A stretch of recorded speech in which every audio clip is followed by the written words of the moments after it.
So joint replacement or joint reconstruction is an operation for patients who have problem with the articular cartilage of their joint.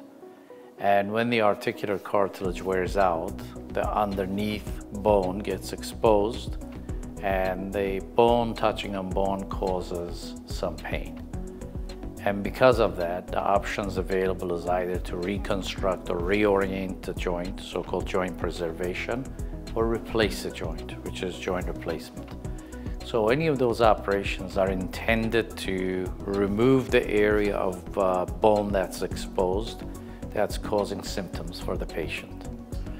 So when we decide to do a joint replacement for a patient, at Acibadem we have a fantastic system, it's called EOS, that gives us the opportunity to do the X-ray of the spine, hip, pelvis, everything together. That tells us an idea, gives us an idea about the alignment of the joint. Also, using the same system, we can measure the size of different parts of the joint that's affected. So that's called preoperative templating. And then during the surgery, we usually rely on that templating, put temporary parts in to make sure they fit. And if they fit, we change those temporary parts to permanent. And then some of the surgeons at IJC are using robotics and precision surgery.